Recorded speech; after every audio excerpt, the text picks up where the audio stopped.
Okay, what's going on, guys? Welcome back to another video. Today's video we're here from Mushoku Tensei Season 2, episode, I believe this is 17. So, last episode was really solid. Another kind of chill, more chill episode, more on the chill side once again, as Rudy began living his sweet life with his sisters, but obviously there was a little bit of a beef between his sister seems to have not get along very well. That's the best way to put it. Aisha's an under genius and Norn is not, and that has Norn is a normal child. I talked about this last episode, but Rudy came into this world with his memories, which inherently made him a genius in this world because he already had his memories. And Aisha is just a natural born fucking genius. She is one of the smartest people ever. She is extremely talented and extremely smart. And Norn is a normal child, which is fine. But they have beef because of that. And if you guys are here watching this reaction, you've already watched this episode. This is probably my most anticipated episode of Mushoku Tensei in a long time. I'll just put it like that. That is how much I've been looking forward to this episode, so I'm super excited for today, and excited to see how they do this episode. I really hope they do it justice, and that leads me right into my segue that I am a light novel reader. I haven't read a single Mushoku Tensei book in like 2 years, but I did read through this section of the series. It's kind of, my memory is kind of there. It's off and on. I remember the big events and whatever it may be, but at the end of the day, I know that pushes a lot of people away from reacting content, but these are going to be spoiler-free reactions. I will not talk about spoilers until the very end, where I will have a chapter segmented off segment where I'm going to talk about spoilers and how I think they adapt to the episode and everything like that. So the actual reaction itself will not be spoilers, so you guys are free to come in and watch, even if you have not read the light novel. I just wanted to put that out there because I know there is a lot of people who, especially obviously, don't want spoiler reactions, but I also know there's a lot of people who are off-put and don't really enjoy reactions if they're not like a first-time reaction thing. Which realistically, I think watching an anime and reading a book are totally different, but that's just my opinion on that subject. At the end of the day, but yeah. I'm super excited for this episode, excited to see how the Rudy and Norn drama plays out, because Norn locked herself away in her dorm. Also, Rougier left last episode. I believe that was the beginning of last episode. Rougier left, had a confrontation with Bodigatti, a lot of stuff going on, and I'm excited to pick it right back up where we left off. Rougier, feel free to check out the Patreon and Discord. Links are in the description below. As far as the Discord goes, we talk about current anime, past anime, current manga, and past manga, and have non-anime conversations as well. And as far as the Patreon goes, you get exclusives and uncuts to all of my reactions, so feel free to check out either of those of your own will. But now, without further ado, let's hop straight into Mushoku Tensei Season 2, Episode 17. There's some strong footsteps. Oh, yeah. To me, nothing could be more serious, 100%. Oh, we're getting flashbacks to his other life. Yeah. I've never seen Rudy this mad before. She's still my sister. I love that. Damn, already off to a fire start. We're only 45 seconds in, and we picked up immediately picked up the motivation for Rudy's there. His past life, if Norn is locking yourself away, gonna become what is the word for someone who, like, a shut-in, a neat, whatever you want to call it. He has to stop that at all costs. Oh damn, Rudy's just busting into the classroom. Yep, she's not in there. He looks angry, man. He looks pissed. Also, the animation already looks like it's going to be phenomenal this episode. Just from that first episode for the first minute segment there, that looked awesome. Now we get to listen to my current OP of the season. Life is good. We're in the middle of class, yeah. My man just pulled damn.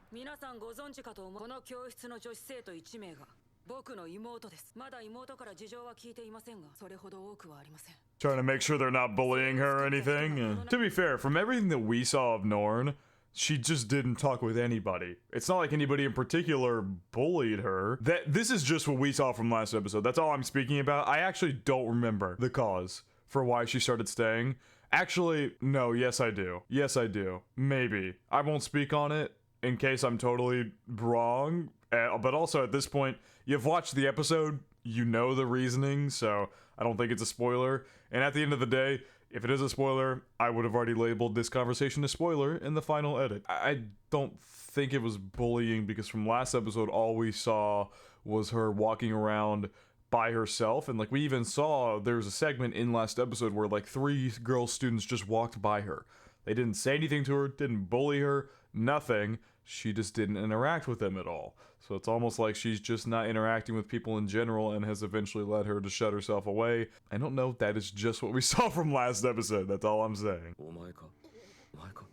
Oh, the poor, like, what is that, a deer? Since when have there been deer people? What? Is that a deer? Usually you would think the antlers would be a different color. I don't know. Also, Priscilla and Linnea just looking in from the door, nervous. Oh,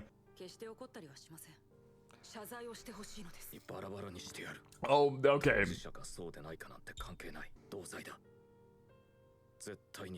Jesus Christ, Rudy is pissed. Holy fuck. He is so mad. Oh my god.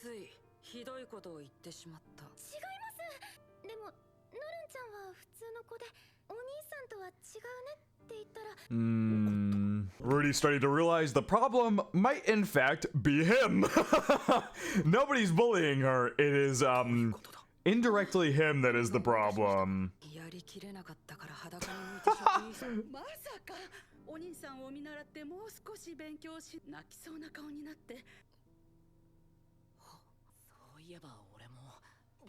Yep, they're all just indirectly, accidentally, not even on purpose. Like, well, it is on purpose that they're comparing her to Rudy because they're fucking siblings. You're naturally gonna do that. And Norn seems to hate that because, as I said at the beginning of this video, she is normal. She is not like Rudy or Aisha. She is a normal kid. And then being compared to her literal prodigy of a brother has got a sting. And it seems like everyone is doing it too.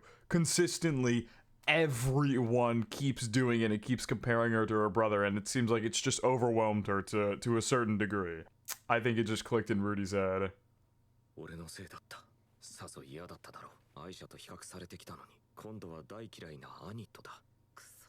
I love how Lini and Priscilla have just been chilling with Rudy, but they just don't know what the to do. They've just been sticking with him, but they have no idea how to handle this situation. I really do appreciate them though, that they're at least sticking with him so Rudy's not going through this alone, even if they don't know exactly what to say. The fact that they're just there with him is already a big help. Seems like Sylphie's about to pull up as well, his guardian angel.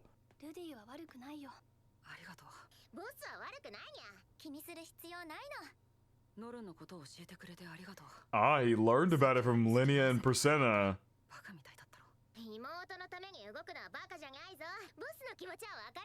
I didn't think you had it in you.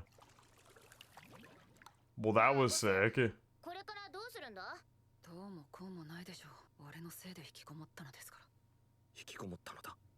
It's just like, it's such a good concept to throw in an isekai like this, where Rudy in his past life was a shut-in, whatever, utter piece of shit, and he comes into this world, and he has someone, his literal sister, who is going through the same situation, and he now has to face that past trauma himself to help her through it so it doesn't happen to her as well. I love that. It's so good. It's such good writing to bring that up again like that. Her brain will rot if she doesn't go out.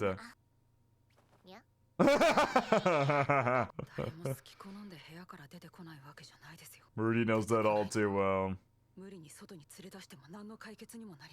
Once again, Rudy knows this all too well. Rudy, like, this is the perfect situation for Rudy to face his trauma and for him to help Norn through hers. Like, this is so, just the situation as a whole sucks, obviously. Norn's locking herself away because she's constantly being compared to Rudy, and she hates that, she hates him, whatever it may be. It's just like, it's such good writing because it's, I don't know how to describe it. I don't know. Like I said, this has been my most anticipated episode of the entirety of Season 2 of Mushoku Tensei, and it's not even close.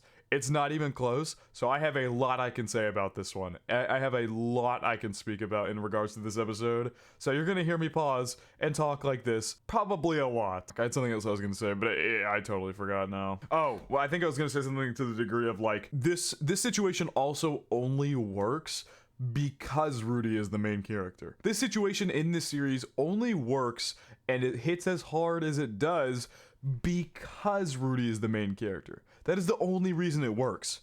That is the only reason it works in this series, is because Rudy understands it to his core. There is nobody in this series that is going to understand Norn besides Rudy, and to the degree that he understands her is greater than anybody could even imagine. And so that makes for such a good scenario that Rudy is able to conquer that, and even though he has already faced his past before, he's being forced to directly face it in the face of his sister going through the exact same experience. I think it's just such good writing conceptually to bring about this great character writing scenario. If you can't tell, I really like this part of the book. This was one of my favorite parts of the entirety of Mushoku Tensei. I don't know how else to put it other than that. It's awesome. Oh yeah, sorry that I've paused like 5 times in this one segment. I have one more thing I wanted to talk about. I want to talk about last episode because I know after the episode ended, I saw a lot of people and a lot of reactions shitting on Norn, when it's pretty clear the show has made an effort to make it clear time and time again, Aisha is a genius. She's still childish at times, like last episode, she had several moments where she was still being childish, but she is a child genius. Like literally, I don't think they stated it in the show, but when she passed that magic exam, or not, she passed the entrance exam to the school, she was like, she did so well, they were already about to auto-admit her into the class that Rudy was in. That is how much of a genius Aisha is for her age. And then Rudy seems like a genius to everybody else because he came into this world with his previous memories, so he was able to start using magic from a young age, which made him super strong. He was lucky, and so that's what made him seem like a genius to everybody else. But Norn is not like that. She is a normal kid who went through such a traumatic childhood where she was ripped away from her family, stuck with a dad who became an alcoholic and whatever it may be. Then the first memory of her brother is that she watches her brother beat his ass, literally beat the only father figure or only family she's had for years, watch Rudy beat his ass, and then leave, and she basically never interacts with him again until now, where she's been forced to go live with that brother. Even if you take into account that Paul explained this situation to her probably profusely several times, she is a child. Her hatred towards Rudy is totally irrational based on the pure fact that she saw him beat Paul up. Even if Paul explains that it was just a squabble between them two, even if he says that Paul was in the wrong, she's a child. She is irrationally she's not able to rationally comprehend that. And even if she does understand, as I said, it's an irrational hatred towards Rudy. Even if in her mind, in the back of her mind, even in the front of her mind, whatever it may be, if she knows that her hatred is irrational, she can't get rid of it. That's not how that works for a child. And so I got a little passionate about how people were dunking on Norn, because she is probably one of my favorite characters in this series, specifically for this segment, because she is such a real character, if that makes any sense. The way that she is written is so realistic. To a child who went through a horribly traumatic childhood, her only memories of her brother are traumatic. She's then forced to live with that brother, even if, like I just went on a whole spiel, even if it's explained, still gonna have that irrational fear. And now she tries to get away, go start anew, try and be, independent, try to start her own life at this school in the dorms. And every day, she just hears her brother constantly. She just hears herself being constantly compared to Rudy and how she's not as good as him. Like, that is just living hell. That is a living hell. Over and over and over, day after day after day. That is awful. Like, I totally get Norn. And now Rudy trying to fix it as well. I understand Rudy. He's in a tough spot. He is the problem. Whether it's irrational or not, he is the problem at the end of the day. So now he has to navigate and try and figure out how to fix that when he is the issue in the first place. I just think conceptually it is such a good place for character development. I talked way longer than I expected to there. I still have those feelings from last week when people were dunking on Norn, that, like, to me it is clear as day why she acts the way she does. It's clear as day to me, but a lot of people didn't seem to understand that. I'm not trying to throw out any shade or anything, but that is just what I saw when I looked at comments, reaction videos, whatever it may be. And so I just wanted to come in here and say that for myself, because as I said, this section of Mushoku Tensei is one of my favorites as far as character writing goes in the entire series. And so I wanted to set the record straight for my own thoughts on this situation. Anyway, let's actually get back to the episode now. Nope, you can't. He's off again.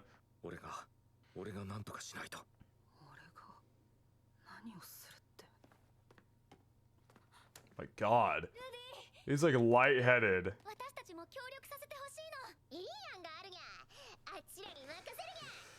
Are we sure about this? Are we sure about listening to Linnea and Persena? Oh, is he's gonna... Yeah, he's sneaking into her dorm, okay.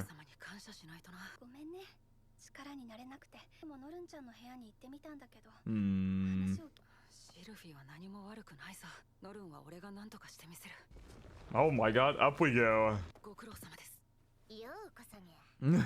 Are we in Linnea and Persena's dorm? Yeah, I think we were. They've got him tucked away in the sheets. Damn, an actually smart plan to sneak him in.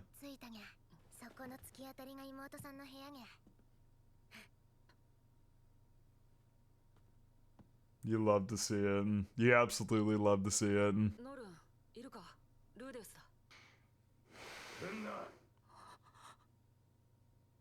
The hell? Oh, that was himself. That was himself there. That was basically like oh, it just clicked in my head. That's so good. That's so good. That never even clicked in my head when I first read this. Like that is perfect how they visualized that there. Rudy just heard himself. He is now being placed in the same situation that his parents, his family, whatever it may be, how they were when he became a shut-in. He is now seeing firsthand what they felt like, what they saw, whatever it may be. I love that. He is man, that's crazy. That never even clicked in my head when I read. That never even clicked in my head that he's going through that exact same scenario. Yep, there he is. God, this episode's already so good. It's already so good.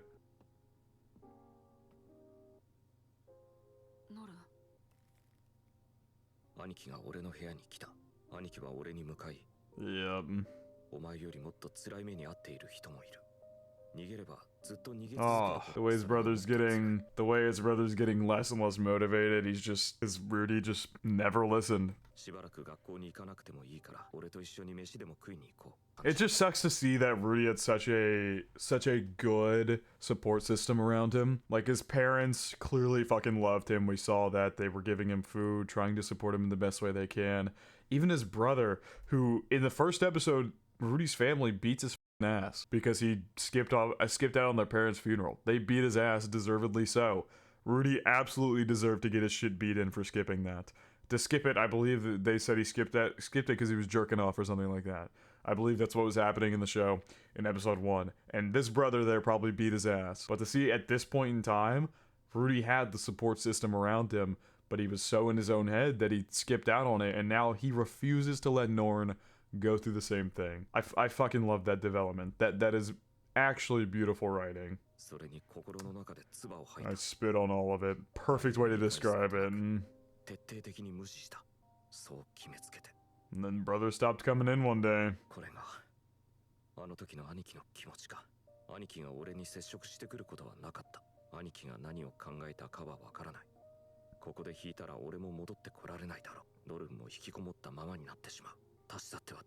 What exactly do you say? If this is the same situation as you and your brother and you're feeling like your brother, what can you say to her to get her out? What exactly can you say to her?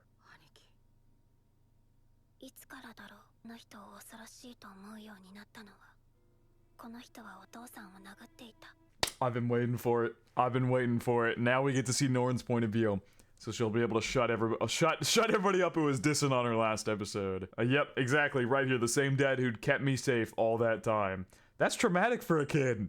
I don't think people realize how young she was when this happened. That's traumatic. The person who'd kept you safe after the teleportation disaster for years. and you walk in and see him getting his ass beat by the person who's also supposed to protect you, part of your family supposed to protect you, and he's beating your father's ass, that's traumatizing as hell. That doesn't leave. That's why it becomes irrational, because that trauma doesn't suddenly leave when you grow up. You have to, that's something you have to overcome. Yeah, especially as a kid, that trauma's not gonna leave, and then it eventually, even if things work out, it becomes this irrational thing that you can't get rid of easily.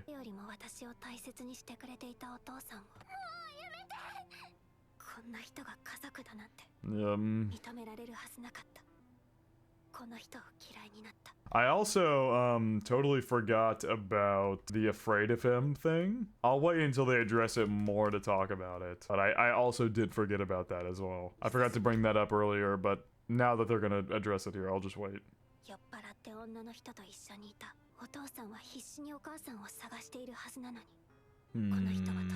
There's also that. I totally neglected that as well. Like I said, it's been forever since I read these books, so I 100% do not remember all the details, but I did forget about that too. Shield's resentment towards him because Paul is out there searching for Zenith, trying to find her, and here he is living the good life.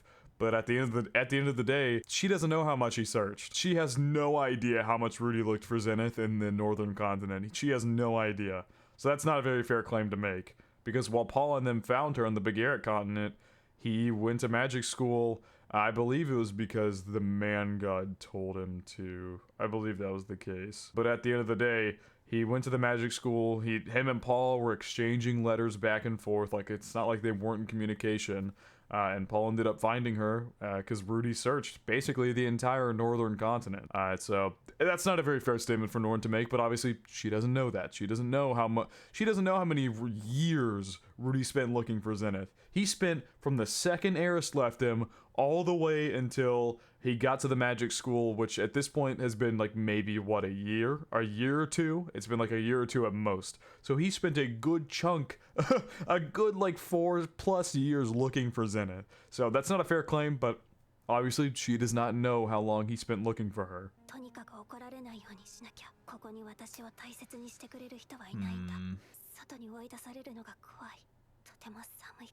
All irrational fears. Completely a bunch of irrational fears.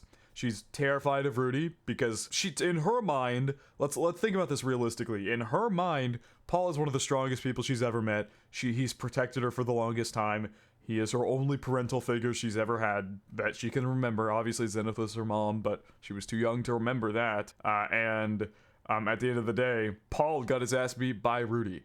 And so she naturally is a little bit afraid of him and is then forced to live with him. Then there's the whole problem with the Zenith thing. This is another part of the being afraid of him, is I need to be careful I don't upset him so he doesn't kick me out. Like, all of these fears are irrational. Then saying no one here cares about me, like, these are all naturally irrational fears, but they're all naturally irrational fears of a child who is traumatized. That's all this is. And then he agreed. Yep. Yep. Then once again, she just is in her own head about all of this. I love how they're doing this because they're clearly showing that she is very in her own head about this. Like, all of her fears she's procured them in her own head irrationally. Like, all of these fears about him and everything, but it's not like they're coming from a place of nowhere. They're coming from a place of trauma she had as a kid. Though she is still a younger kid. There you go. It's like now that her mindset is kind of flipped, she's got this mindset of, he doesn't want me here, he just wants to push me out of the way because I'm in his way.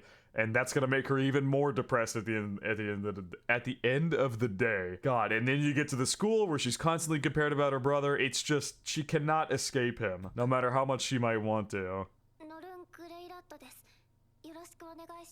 Yeah, because everybody knows her brother. Ugh. Oh, this is actually tough to watch. That sucks. Oh, that sucks so much. It's not like this is Rudy's doing. It's not like he's intentionally doing this, but this fucking sucks. Like, this sucks.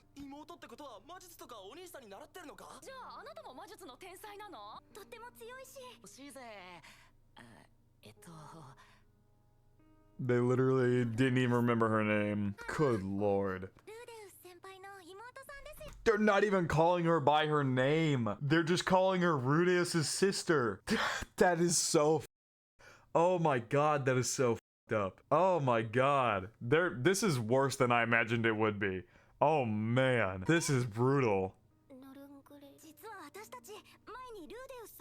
Totally brushed over her. Totally brushed over her.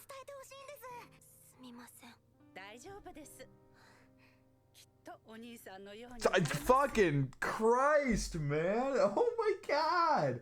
It just gets worse. Oh. Like I said, Norn is one of my favorite characters in this entire series. In this whole, I believe that this encompasses a good chunk of Volume 11. And they know how to make you feel for her. That's all I can say. Like, this sucks. This part sucks. This is not fun. All the other stuff is maybe her being irrational, having these irrational fears in her head. This fucking sucks. Because as I've said like 3 times in this video, she is a normal kid. Being compared to her prodigy of a brother. What do you do? Like, what the? She came here to get away from him because of all the irrational fears and the trauma she had as a kid.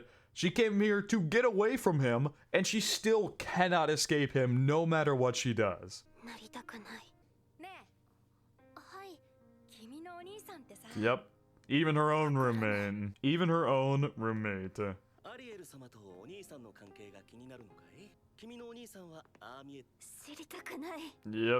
Even Luke was just... It's not like people are doing it on purpose. And then, oh god, she saw the panty incident too. Oh shit. Oh, that's not good. Linnea and Priscilla really did not help. Oh no. Linnea and Priscilla really did not help the situation in the slightest. Oh dear god. Things... It just gets worse. It just gets worse.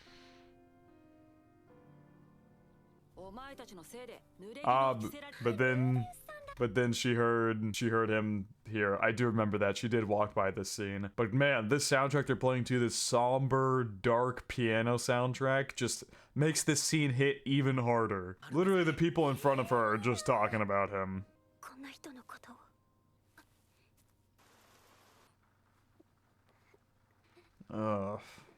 It's gotten to the point where she's literally feeling sick about it.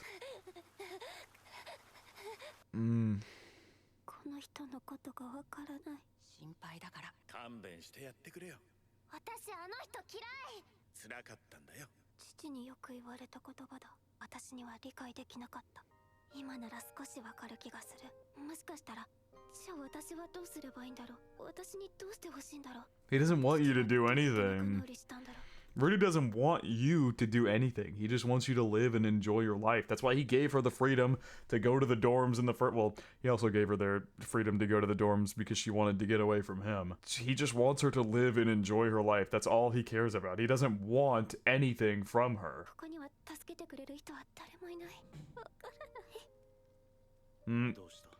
I come back to Norn and Rugierd here.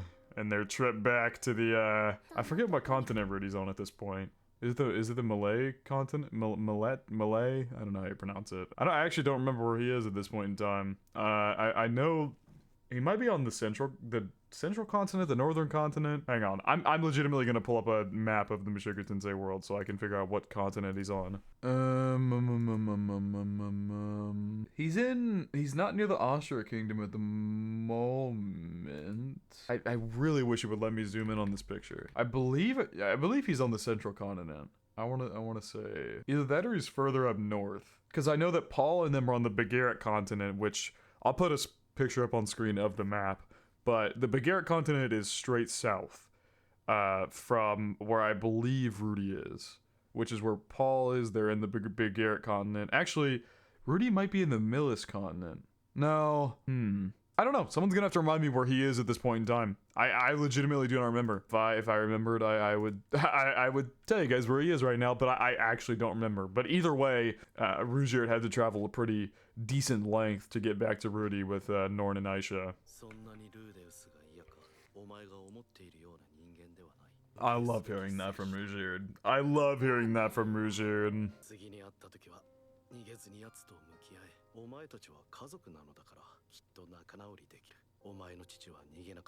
It's true. That's very true.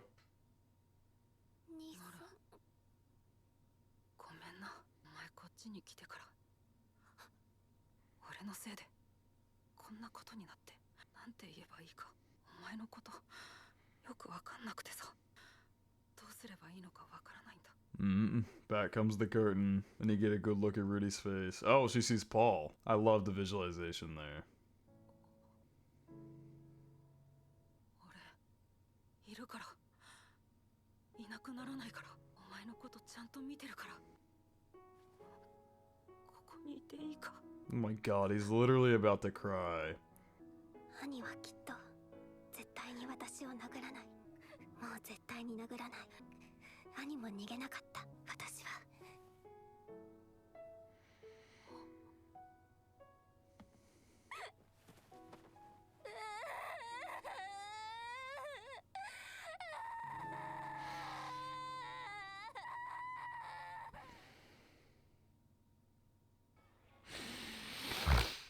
Christ.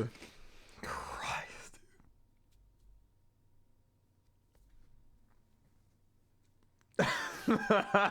Man, so, as a person who reads a decent bit, or at least I used to before I started doing YouTube, then I haven't read as much, but that's besides the point. I books were not something I ever found myself really getting emotional over or whatever it may be. This volume legitimately made me tear up. That had never happened with me for a book before. As much as I enjoyed reading, I've read a bunch of, not a bunch, but I've read a little bit of manga and I've read a bunch of more light novels or chapter books or whatever it may be.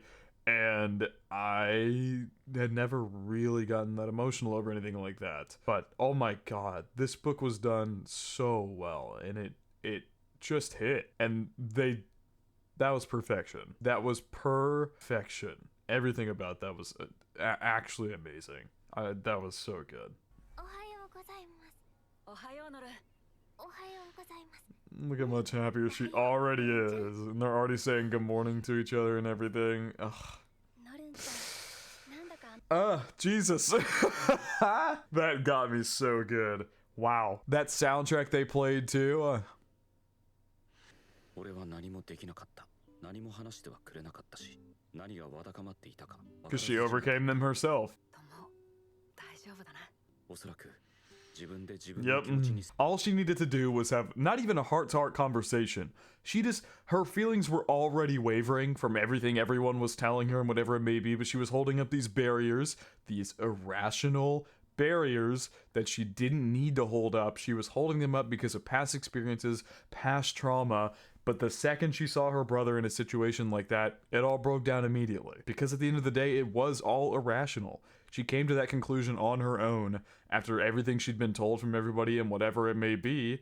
It all just broke down all at once in that one moment. No words were needed to be exchanged from her or anything. She figured it out all on her own, and it allowed her to come out of her room again. That's so good. I was literally about to say that. I'm not even joking. I was about to say she did what Rudy was never able to do, and should pull herself out of that rut and get out of there. Yep. Gotta break yourself out of that mindset. Yep. 100%. Sophie clearly noticed that something was going on with him as well. リニアとプルセナにもな。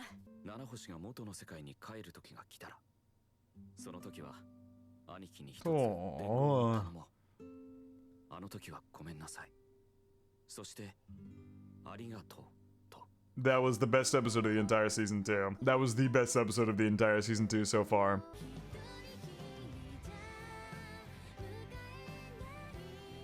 I love that visualization from the ED too. That's gonna make me tear up too, man. Fuck.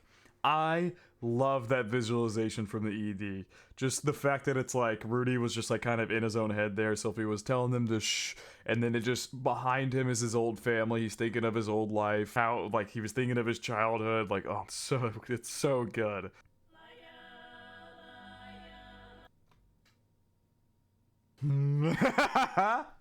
I won't speak on. Obviously, I'm not going to speak on that title at all. because that would be spoilers. That was a great episode. That was my favorite episode of the entire season 2. I think I said this already.